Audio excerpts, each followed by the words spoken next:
open with Alderman Tabarez. Reviewing the proposed budget, COPA is requesting approximately $15 million for operating costs. My concern, which I would like to briefly review, is the financial exposure the agency is currently giving the city.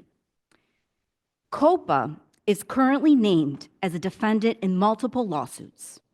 As it stands, investigators within COPA lack state certification for professional licensing with the state as law enforcement officers.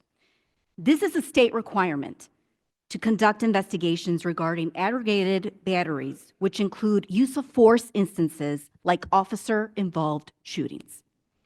Additional litigation naming the city as a co-defendant with COPA include an instance where an investigator was found to have altered a witness statement in the final reports regarding an investigation.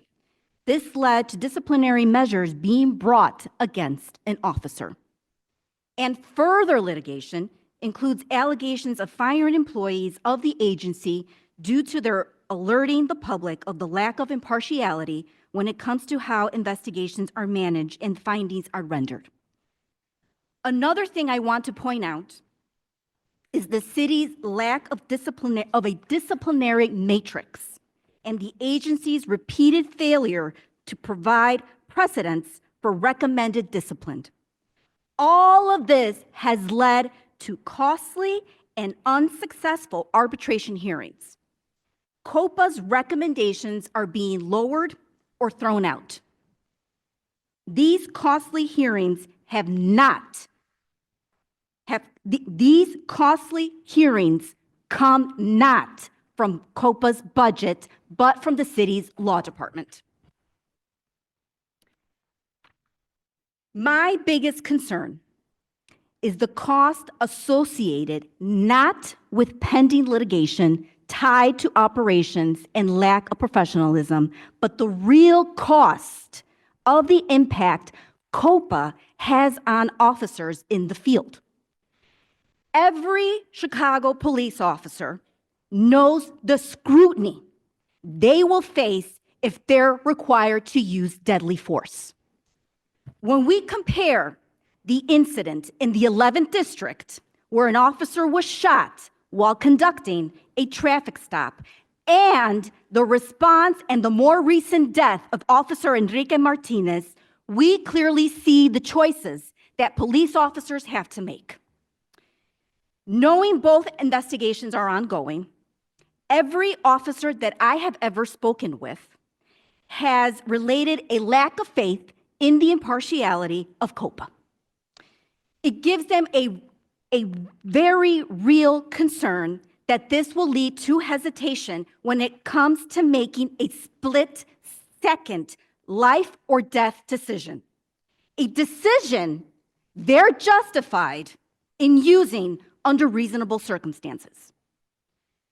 I want my colleagues to understand that the lack of a disciplinary matrix, state certifications, and compromised practices have cost this city of Chicago millions of dollars that are not represented in this agency's proposed budget.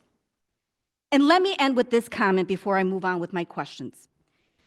The real cost to our city is the unnecessary burden it places on officers and the hesitation it places on them when they have to think this.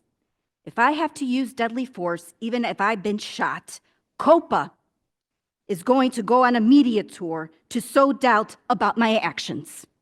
That behavior will cost lives. So here are my questions. How many current lawsuits is COPA currently named as a defendant? Answer that one now. Yes. Hold on. Before I answer that question, I do want to address a few of the issues that you raised in your comments, and I appreciate your impassioned comments, Alderwoman Tabarez. First and foremost, there is no state licensure requirement for the conduct of administrative investigations into any aspect of policing.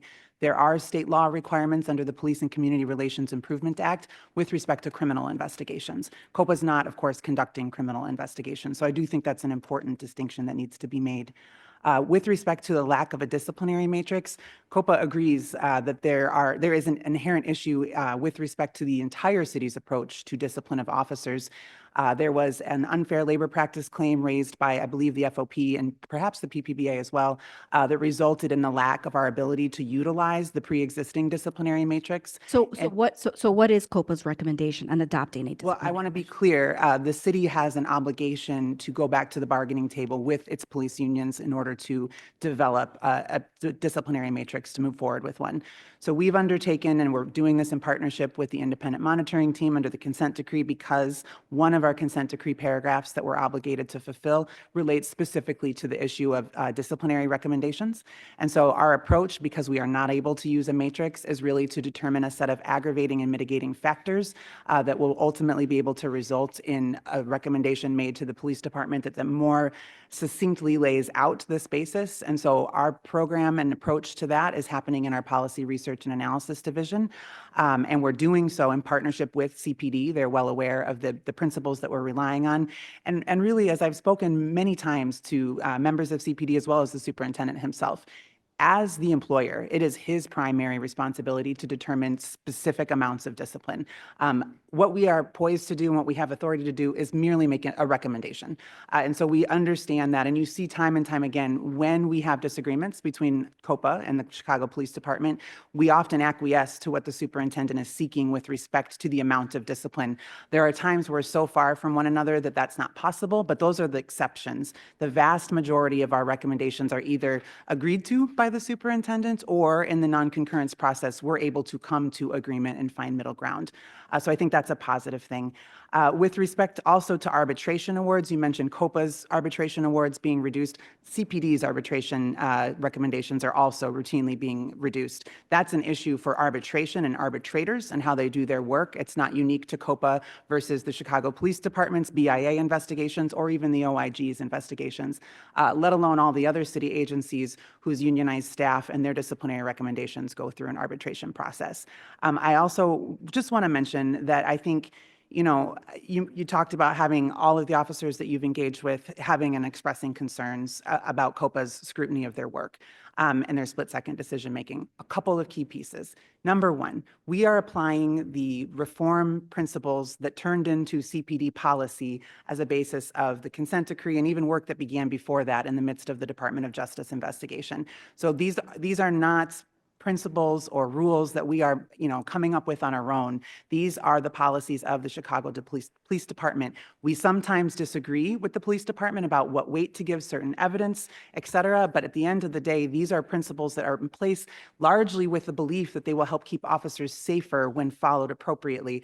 I know that's a subject for contention and we could spend all day talking about that, but I just want to be clear that that is the way that we approach our work, is it's governed directly by the rules and policies of the Chicago Police Department. And lastly, we talk to a lot of police officers as well.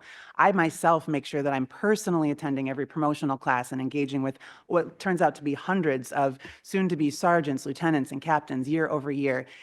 And I don't have the same feedback that you're expressing. There are certainly officers that disagree strongly with COPA, and there's many officers, particularly those that serve in supervisory roles, that understand the work and the challenges that come with it. So this has always been and will remain a contentious issue, particularly around use of deadly force, but I'm open to those conversations.